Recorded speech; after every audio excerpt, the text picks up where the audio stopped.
Hello everyone, আসসালামু আলাইকুম। সবাই কেমন আছেন? আশা করি সবাই অনেক ভালো আছেন। আর এই তো দেখেন সকালবেলা রুটি দিয়ে আজকে নাস্তা করতেছি। তো দুপুরবেলা অনেক রান্না বান্না করা হবে। তো এখানে দেখতে পাচ্ছেন 3 কেজির মতো আপনার গরুর মাংস।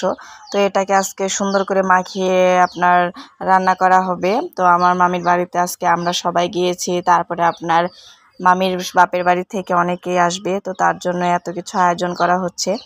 তো এখানে কিন্তু আপনার পেঁয়াজ বাটা, রসুন বাটা, জিরা বাটা, আদা বাটা, তো সব কিছু বাটা মশলা দিয়ে কিন্তু আজকে সুন্দর করে হাতে মাখিয়ে আপনার রান্নাটা করা হবে।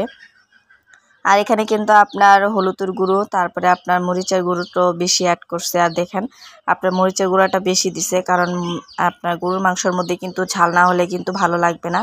আর এই তো এখানে দেখতেই পাচ্ছেন তেজপাতা, এলাচ, দারচিনি, তো সব কিছুই কিন্তু দিয়ে নিছে। এখন সুন্দর করে হাতে মাখিয়ে নিবে। আর এখানে দেখতেই পাচ্ছেন মামি আপনার এগুলো কাজ করতেছে, আর আমি একটু করে ভিডিও নিতেছি। আর এই যে এলাচটা একটু হালকা করে আপনার ফাটিয়ে দেওয়া হয়েছে, যাতে আপনার ফ্লেভারটা ভালো আসে।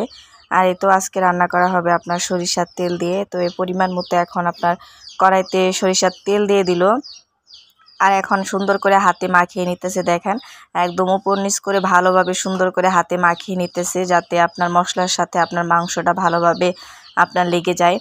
দেখেন কতগুলো এখানে মাংস। তো আমি এখন আপনার আনুমানিক বলতে পারলাম না, মানে 3 কেজির মতোই বললাম, হয়তো একটু বেশি বা কমও হতে পারে। তো এখন এটাকে সুন্দর করে হাতে মাখিয়ে একদম তারপরে আপনার চুলায় বসানো হবে। তো চাইলে কিন্তু আপনার কষায়ও রান্না করা যেত। তো এটা হাতে মাখিয়ে রান্না করলে স্বাদটা একটু দ্বিগুণ বেড়ে যায়। আর এই তো দেখেন সুন্দর করে আপনার দেয়া হয়েছে কড়াই। তো এখানে আপনি যে নাড়াচাড়া দিতেছে, মাংস কিন্তু বসাই দিছে। আর আজকে আপনার 2 দিন যাবত হঠাৎ করে আপনার অনেক বৃষ্টি হচ্ছে।